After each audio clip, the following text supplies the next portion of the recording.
President of the United States on the streets of Dallas on November 22nd, 1963. If the presidency of the United States is being decided by bullets fired from rifles rather than ballots cast by citizens, we have indeed been taken over by a whole new form of government. A growing majority of Americans refuse to accept the official version of events, that a lone assassin murdered their president. Those of us who want the truth, want to really learn what happened here, keep asking these questions, because it tells a lot about ourselves, about our values, and ultimately the direction of our country. New information about Kennedy's murder continues to emerge, confirming that the truth has been withheld from the American people.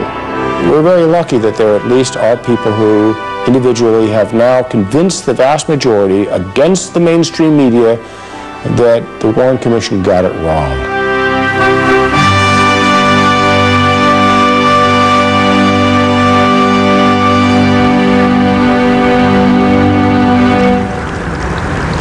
From his hometown of Duluth in Minnesota, one of those questioning critics of the official version of events is Professor James Fetzer. The resurgence of interest in the death of JFK had repercussions when Congress passed the JFK Records Act in 1992 that created a 5-civilian-member board entrusted with the responsibility to review and declassify documents that were held by the CIA, the Secret Service, the Office of Naval Intelligence, and so forth. We know from its own report that it had some significant failures. For example, and the Secret Service, which deliberately destroyed motorcade records that would have revealed that the motorcade in Dallas was a travesty, a violation of at least 15 different Secret Service policies for presidential protection. This behavior on their part raises the most serious and disturbing questions about their complicity in the entire affair. From the moment he arrived in Dallas, the president's protection was suspect, according to Vince Palomara, a Secret Service expert. There was last-minute changes invoked by the Secret Service involving President Kennedy's security. Specifically, agents were told not to ride on or near the rear of the limousine. Now, these orders were funneled from the Assistant Special Agent in charge of the White House detail, who was the planner of the Texas trip, Floyd Boring, to one of his assistants, a shift leader by the name of Emory Roberts, who was in charge of the follow-up car. You can see an agent, Henry Ribka, doing his normal duty, jogging besides the limousine, when in the follow-up car, you can see Emory Roberts stand up and wave him back, and you can see a very perplexed Agent Ribka waving his arms in the air several times in seeming disgust. There was another last-minute change made at Love Field, invoked by the Secret Service. The Dallas Police Department motorcycle outriders were told not to be beside the car. It went from 4 to 6 down to a measly 2 riders on each side, and to add insult to injury, they were pushed further back in the motorcade by those agents not being by the car, by those motorcycle officers not being in a position. It opened up President Kennedy to a field of fire from in front and from the rear. In the months before the trip to Texas, there had been a growing number of threats against the president's life. Despite the increase in conspiratorial activity in the month of November 1963, in the apparent red alert the Secret Service appears to be under in response to this activity, the agency acts in the opposite fashion and actually reduces the security and acts like no threats on the president's life are occurring. Why? Uniquely on that day in Dallas, the press, the camera crews, Kennedy's military aide, who would normally sit in the front of the president's car, and even his personal physician were all relegated to the rear of the motorcade by the Secret Service. In a conventional motorcade, the president would be somewhere in the middle, surrounded by security and the press. In this case, the presidential limousine was set right out in front of every other limousine, which of course is the reason why the Secret Service destroyed the records of its own motorcades when they were asked for them by the Assassination Records Review Board. The most suspicious behavior by shift leader Emory Roberts was to be at the time of the shooting in Dealey Plaza. Tragically, he actually ordered the agents not to move during the heart of the shooting. Agent Sam Kinney, who drove the follow-up car, admitted as much to me and told me, quote, exactly right, end quote.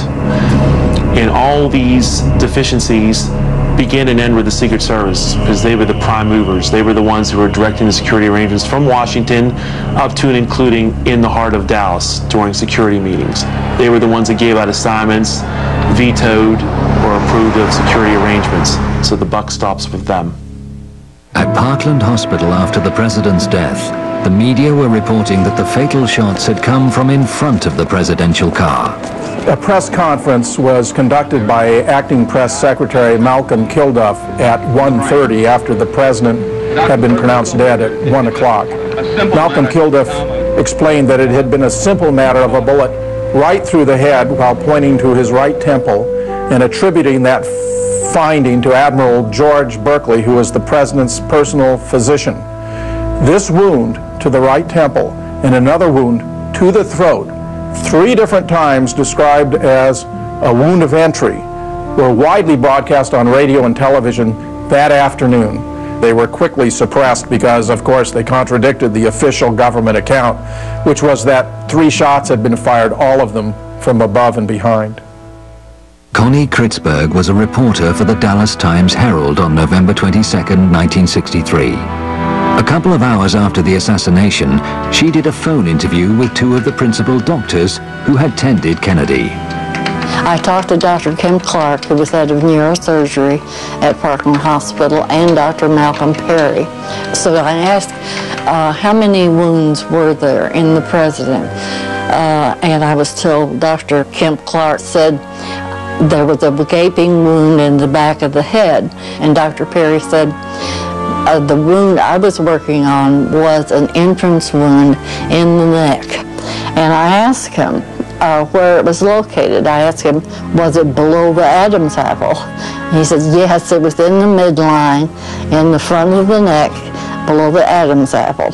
And he said 3 times that it was an entrance wound from the front. And so I wrote a very simple story, only about 12 inches long as we measured stories, and turned it in. The next morning, Connie found the story she filed had changed. I found in the story, in about the 3rd paragraph, there had been a very unprofessional sentence inserted. It said, a doctor admitted there was possibly 1 wound. So I was very upset. I called the city desk and I talked to one of the assistant city editors whom I respected quite a bit, and I said, who changed my story? Who put in that sentence? And he immediately knew what I was talking about. He said, the FBI. A story couldn't be printed that there was more than 1 shot and that 1 came from the front. It had to be altered, no matter how crudely, to conform to the official story that there were 3 shots from 1 place, from 1 man, and it was only 1 man who committed the murder. Confirmation of what Connie was told by Dr. Perry comes from one of his colleagues who also attended the fatally wounded president at Parkland Hospital, the late Dr. Charles Crenshaw. Prior to the tracheostomy performed by Dr. Perry, I observed in the lower third of the neck a small, rounded, well-demarcated entrance wound. This was obliterated by the tracheostomy in that Dr. Perry made the tracheostomy incision through the entrance wound. Different parts of the tissues were spread. He then made the incision into the trachea and through the hole that had previously been made by the entrance of the bullet, the tracheostomy was put in place. Radio reports from Dallas that afternoon mentioned the small round wound of entry in the front of the president's neck. They were heard by the late Dr. Robert Livingston, who was then scientific director of the National Institute for Mental Health. The reports had been that the president had been shot from the rear, from the 6th floor of the Texas School Book Depository building. And the evidence at hand from the Parkland Hospital doctors of a small, neat wound in the neck was contradictory to that, or at least complementary to that, in the sense that it required that there be a shot from in front, so that if he were shot from the rear, he was also being shot at the same time from in front. So I wanted to tell whoever was going to do the autopsy about that, and so I telephoned Bethesda Naval Hospital. The officer of the day I knew, and he put me quickly through to Dr. James Humes, who was going to head the autopsy team. He was very cordial, and we had a good conversation, brief. He had not heard about the neck wound. I told him that it was important because it was a wound of entrance, and I told him that it should be explored completely for its track and to find any bullet or fragments of bullets that would remain, and particularly emphasized that it had to be a frontal wound since there was no tearing of the tissues. He left the telephone momentarily and came back and said, "Dr. Livingston, I'm sorry, I can't continue this conversation. The FBI won't let me." Humes later claimed he only learnt about that bullet wound after the autopsy from one of the Dallas doctors. He never examined it. I'm absolutely certain about that telephone call. I'm sure that Dr. Humes got a clear impression from me about the neck wound representing a wound of entrance.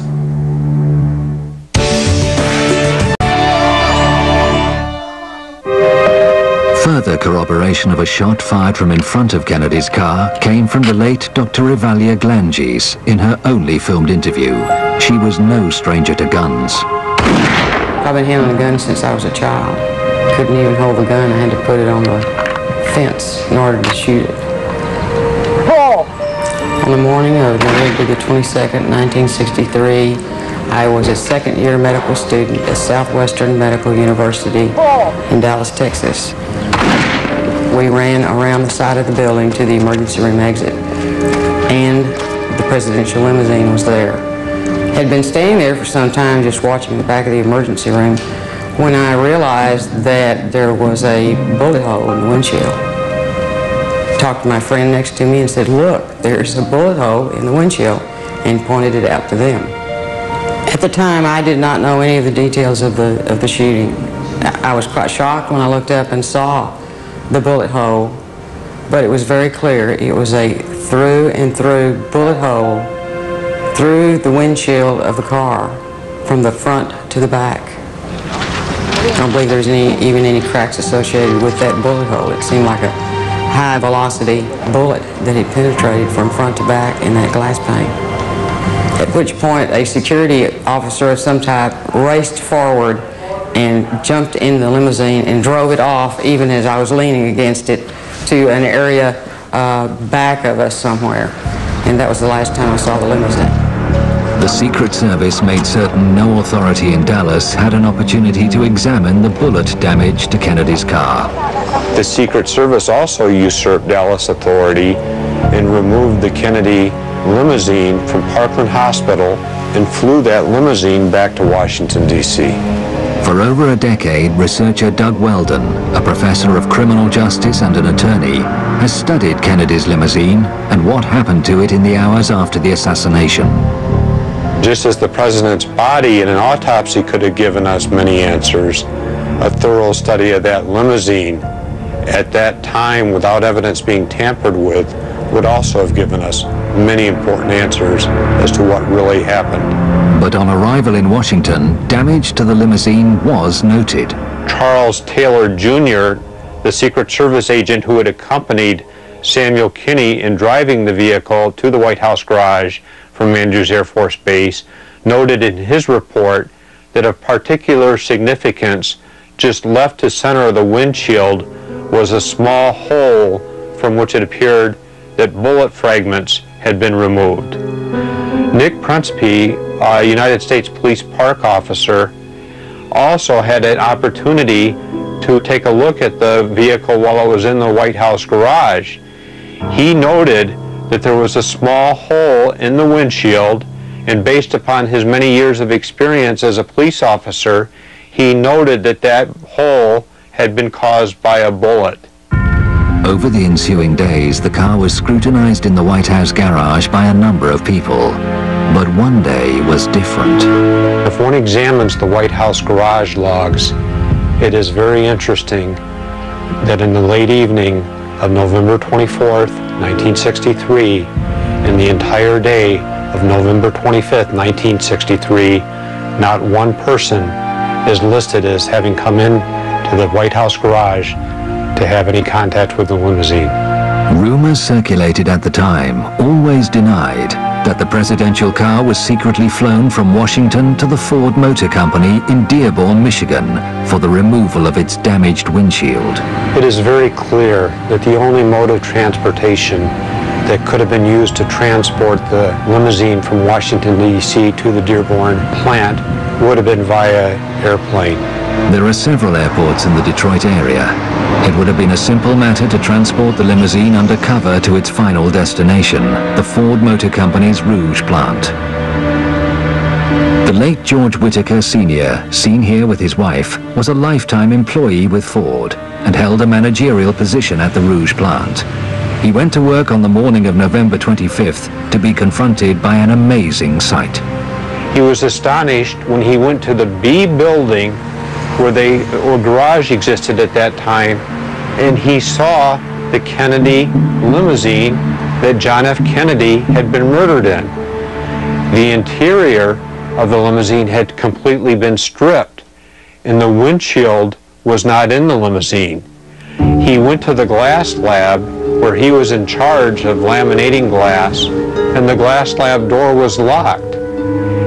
He knocked on the door, and it was open, and two of his subordinates were in there with the windshield that had been removed from the vehicle.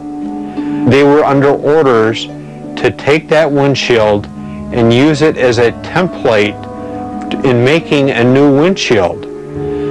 But what fascinated him, and which he discussed with his family and no one else until he spoke with me, was that he saw a hole in the windshield. It was a good, clean bullet hole right straight through the front. Right, this had a clean round hole in the front and fragments on the front of that. Mr. Whitaker had 30 years of experience working with glass and had seen many tests performed on glass, including tests performed with firearms. He described that hole as being in the same location that Charles Taylor Jr. of the Secret Service had described the hole in his report.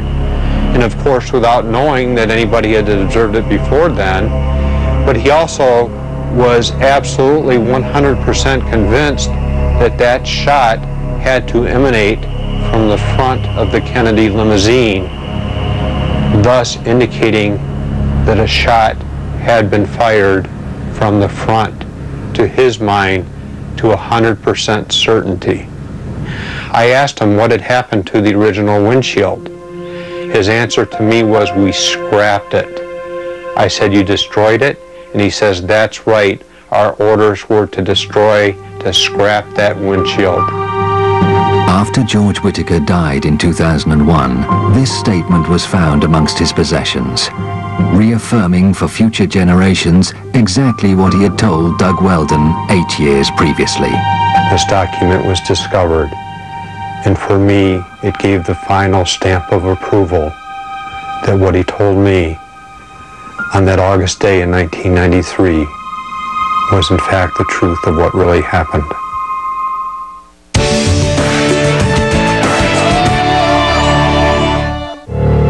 One of the assassination's most significant smoking guns, indicating both a conspiracy and a cover-up, is kept here. Kennedy's original autopsy photographs, taken at Bethesda Hospital on the night of his death, have always been used to support the lone gunman theory. I've looked at these autopsy photographs at the National Archives on many occasions now. I've actually been there on 9 separate visits. When the photographs of the back of the head at the autopsy were shown to 16 Parkland doctors, all 16 said they did not recognize that photograph as what they had seen in the emergency room at Parkland Hospital. How many people did recognize it? 0. When I went to the archives to look at these photographs of the back of the head, there's a pair of photographs, so I used the stereo viewer. And what I saw was really quite shocking. This whole area of hair on the back of the head, with the hair standing up, looked as if it had been glued in one particular plane in space. It was two-dimensional, whereas the rest of the photograph is three-dimensional. And the 3D effect occurs for virtually all the other pairs of photographs, so this was unique. The back of the head, this area, and the hair sticking up here looked as though it was simply two-dimensional, as if it had been glued into one position in space, in one plane. It was the most bizarre. What does that mean? Photographic forgery. We get a 3D effect for all the image except for the place where it's exactly the same because it's been dubbed in. So they took out basically the part where the hole was, and instead they used a soft matte insert to put in the same image on each of these photos of the back of the head so that it would look like there was no damage back here. If there's a big hole at the right rear of the head, that means a shot from the front. That can't be Oswald. So the conspirators were hard-pressed at this point. They had to get rid of that big hole at the back of the head, or it would have clearly shown shots from the front and no possibility of a lone gunman. Remarkable testimony regarding the autopsy photographs comes for the first time from veteran World War II photographer Joe O'Donnell. He worked for the State Department and then the U.S. Information Agency for a total of 23 years, serving with distinction under 6 presidents. He was devastated by Kennedy's death. He was a fine man, he really was. And I hate to say it, but I really loved him. I really did. Wonderful person. A close colleague of Joe's for many years was the late Robert Knudsen, a Navy photographer who was permanently attached to the White House. He didn't have many friends, not in the press. They were envious of him. But he was a very nice fellow. We always got along great. On the night of Kennedy's assassination, Robert Knudsen never came home. He returned to his family 3 days later, deeply disturbed. He told them he had taken many photographs of the president's body in the morgue at Bethesda, and that it was the hardest assignment he'd ever had. He said the Secret Service had controlled all of the film. A few days after the assassination, I was at the White House in the press room, and Knudsen came to me, and he said, Joe, I have something I want to show you. So I went back to his sort of a work room, and he pulled out an envelope and showed me about 12 pictures, 5 by 7, and had all these pictures of the president on his stomach and on his back, and could see the hole here, about 3/8 of an inch, and the back of his head above the line, big hole about the size of a grapefruit. And then a couple days later, maybe a day later, he said, Joe, have a minute? And I said, sure. He said, I want to show you something.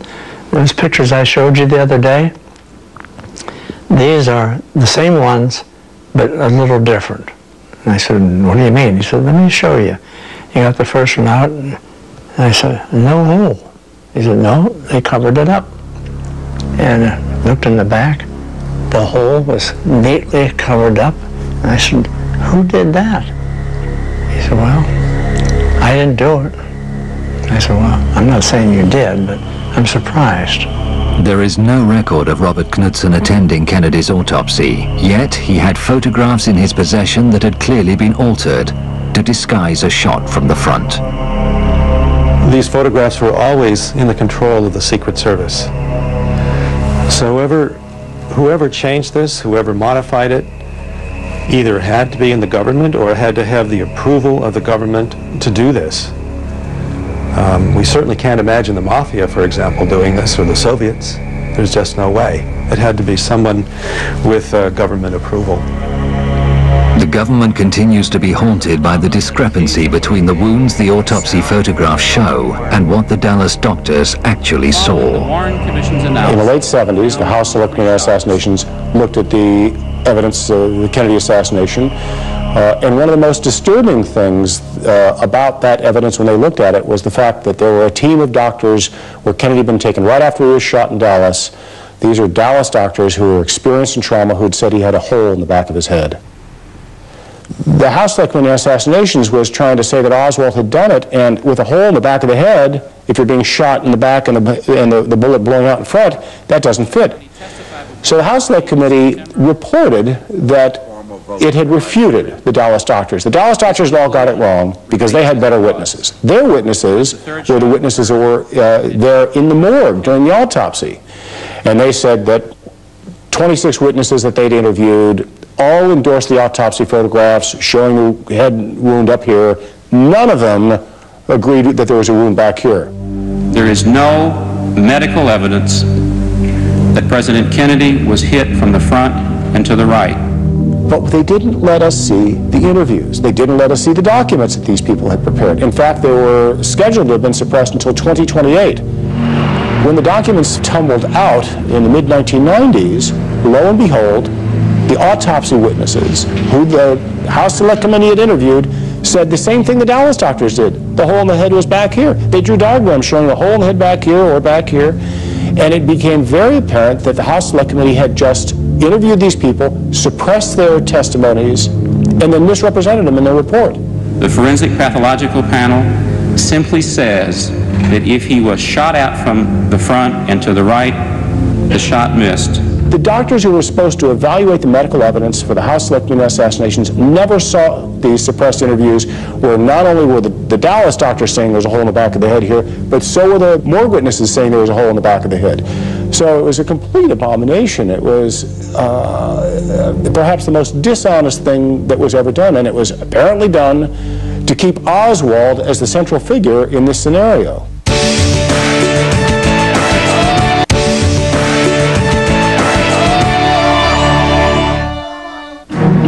As the cover-up of Kennedy's murder slowly unravels and the true picture unfolds, new smoking guns are revealed. This is the field of honor in Restland Cemetery, Dallas, and the burial site of a professional mortician laid to rest here by his colleagues on February 17, 1974. This plaque marks the life of a mysterious man whose links to the Kennedy assassination are only just beginning to emerge. His name was John Liggett. He is remembered as a highly skilled embalmer by a former friend and co-worker, Charles Smith. If he'd have to build a lip or a nose or build an eye orbit or an ear, he may work all night long doing the reconstructive work on someone that had been maybe shot in the face or automobile accident. He was the best. He would tell you he was the best. And when he finished it, he wanted the family to tell him he was the best. Popular with his colleagues, he also had a secret life. There'd be days when John would call and say, I need to miss tonight, or I'm not going to be there. Or this happened quite a bit, that John was, we didn't know where John was, and I don't know that management knew where he was. He would just call in and say, I need off. Never discussed where he was, and we didn't ask. A lot of fellow workers would wonder, why can he be gone 2 or 3 weeks, come right back in so easy, and we felt like if we were gone for 2 or 3 weeks, so there's no use in coming back. In a small town in Oklahoma, far from the rhythms of the big city, John Liggett is remembered by a former wife. Lois married him in Dallas after a whirlwind romance only 3 months before Kennedy's assassination. John was a very charming person, and I found him to be very attentive and considerate and very, very sweet to me. I loved him. I fell in love with him. John came into our lives less than a year after our own father, Charles Godwin, had been killed in a private plane crash. And John was not real welcome by my 2 older sisters and my brother and myself. We were a family. And he had a ready-made cover, and that's what I've always thought, is that we were a convenient cover for a man who needed that. On the day of the assassination, John was with Lois at Restland, attending the funeral service of her late aunt. He was suddenly called from the graveside. John went to the office and came back very shortly and explained to me that the President of the United States had been shot and that he was called to go to Parkland Hospital. I went home after the funeral, and it was about 2 o'clock in the afternoon, and John called me from Parkland. I could hear the confusion in the background. And I asked him what was going on. He said, the president has died. And I said, well, did this land get the job? And he said, no, some other funeral home got the job. But he said, I've got a lot of work to do. Don't try to call me. I'll call you as soon as I can. And it was about 24 hours before I heard from him. He came home and he walked in the door, and when I saw him, he physically looked like he had really been through a very traumatic experience. His clothes were disarrayed, and that was so out of character for him. He was obviously tired, very exhausted, but agitated and hyped, and informed my mother that we would be leaving town, that we had to get out of town. I said, where are we going? And he said, we're going to get out of town for a while until all of this blows over. And that was a quote, because I thought, well, what blows over? A high-speed journey south took the perplexed family firstly to Austin and then San Antonio. John made brief stops en route to have huddled conversations with various contacts. Throughout this journey, there were conversations that went on between John and his relatives and friends that I did not feel like I was privy to. That they knew something I didn't know, and I didn't understand what was going on. In the early hours of Sunday morning, November 24th, the family finally checked into a motel near Corpus Christi. John had a further meeting, this time with his elder brother, Malcolm. Here again, they had conversations that made me feel like I didn't belong, that they knew something I didn't know. I don't know why we were there, but it seemed to be very important to John that we were there. I do recall that every time I would see John in the room there, he was seated on the end of the bed, watching the television, and very intently watching the news, and chain smoking, because he did chain smoke. And was when John was nervous, he had a little bit of a nervous tick in his cheek, which I always knew that he was a little nervous there. That's when he saw Oswald killed by Jack Ruby. He's been shot. He's been shot. Harry Oswald has been shot. The minute he saw that, he looked at me and said, everything's okay now, and you could just see his face. He was like all the pressure had been taken off of him. All of a sudden he was like, sigh of relief, let's go, we can go home now. It was basically, pack your things, come on, we're leaving, now we can go.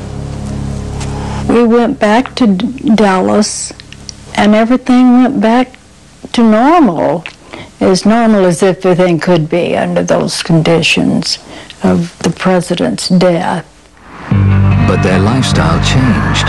After the assassination, John seemed to come into a lot of money. The family moved into a luxury home, and Liggett became a big-time gambler, hosting some of the wildest poker parties in Dallas. The whole lifestyle from the moment John Kennedy was shot was just one chaotic thing after another. Either the police were involved in something he was doing, or his gambling was involved in something he was doing. It was just way over my head. The company he kept, the people, the pressure, it was just more than I could take. There was an occasion that my sister, Benny, and my mother both recall of a visit from one of John's rather eccentric friends from New Orleans. And he was a rather freakish character, and my sister claims that we made merciless fun of him, the kids, my brother, my sisters, because he was rather odd with the painted on eyebrows and the wig. He was a rather freakish man. John said to us that this was a friend of his from the Civil Air Patrol, that they had been in Civil Air Patrol together. And we believe this was David Ferry. David Ferry was a prime suspect in the 1967 Garrison investigation into Kennedy's assassination. He was found dead in his New Orleans apartment before he could be interrogated. I really believe that John Liggett was somehow involved in the John F. Kennedy assassination. I think his role was to do something with the body. To the body, how alter it, fix it, I have no idea. Now, he may have even gone with it to Bethesda. He had plenty of time to do that. I think his job was to do something with that body of John F. Kennedy. Liggett's lifestyle led Lois to divorce him in 1966. They both remarried but remained close. In 1974, out of the blue, Liggett was arrested for attempted murder.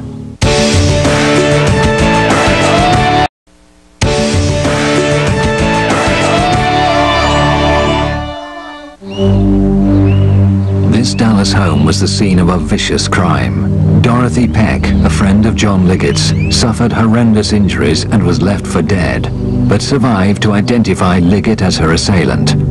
The police were swiftly linking him with other brutal killings in the Dallas area. He was imprisoned in the county jail, but the police were not allowed to interrogate him.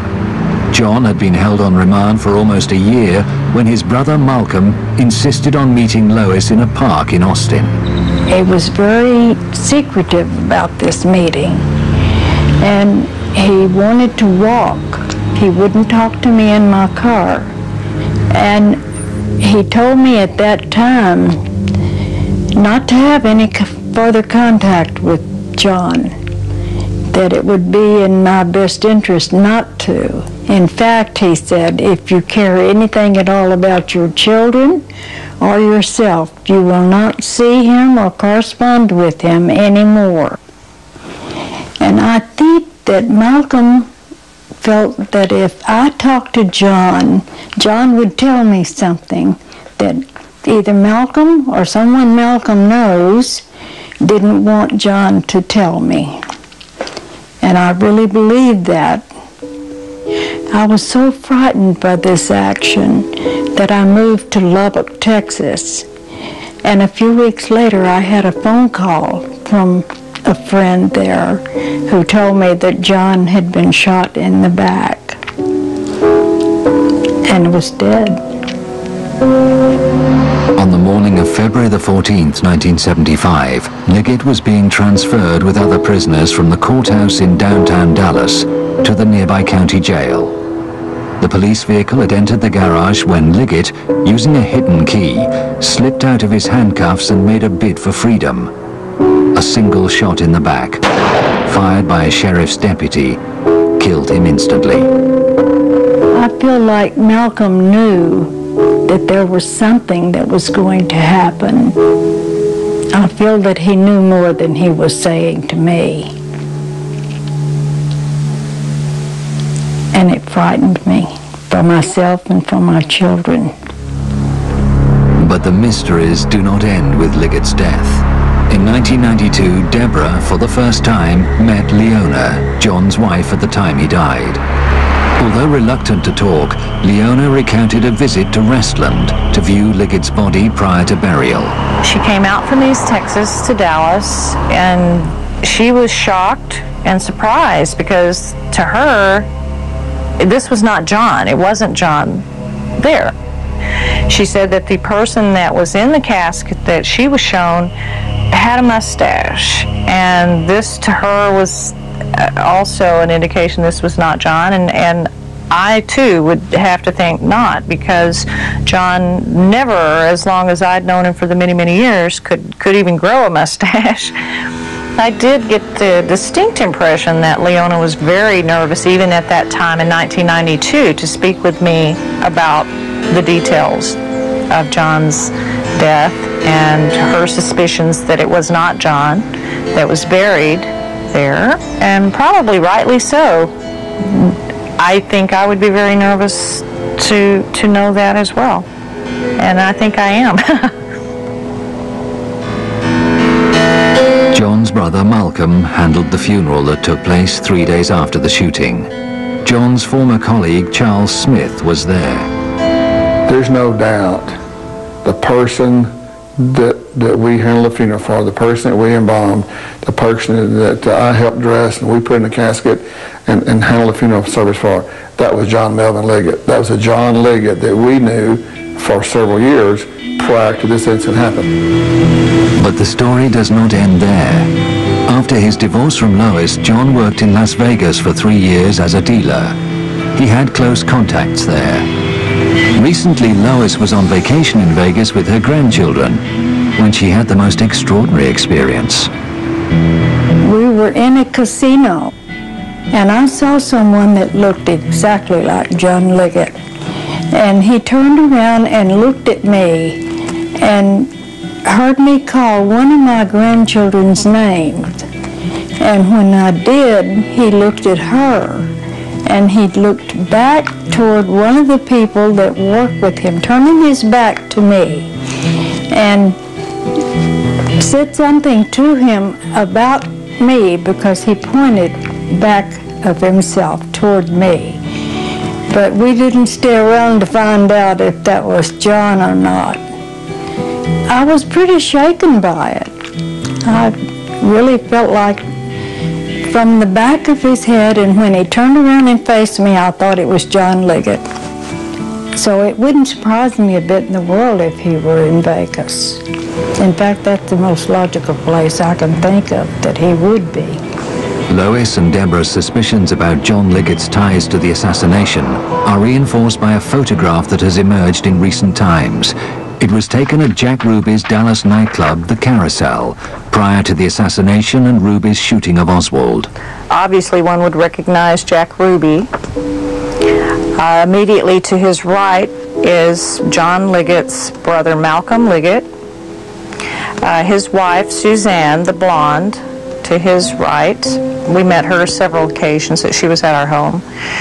The last I recall seeing Malcolm Liggett was at my mother's residence in Dallas, and this was at the time that John was still in jail in Dallas. The woman with the dark hair and the black dress in the center of the photograph is Iris Campbell.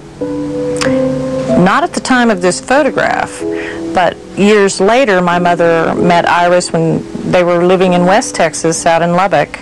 My mother was a member of the Episcopal Church, St. Paul's, there in Lubbock. And Iris came in one day and had expressed an interest in becoming an Episcopalian and joining the church. And she and my mother became very dear friends, and later also became my daughter's godmother.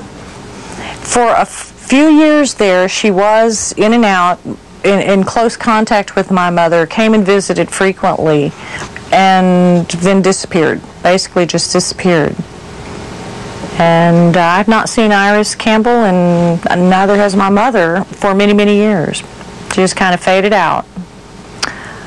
Prior to seeing this photograph, I was unaware of any connection between the people that I do know and Jack Ruby. And it does put them in context then as acquaintances of Jack Ruby's. I really think that maybe John had something to do with government business. I really believe his death had something to do with the John F. Kennedy connection. What exactly, I don't know, but I believe it. Much may still remain obscure, and many questions wait an answer. But as more and more courageous Americans speak out, the smoke begins to clear, revealing the hidden truth that lies behind the assassination of President John F. Kennedy. Can't kill the president.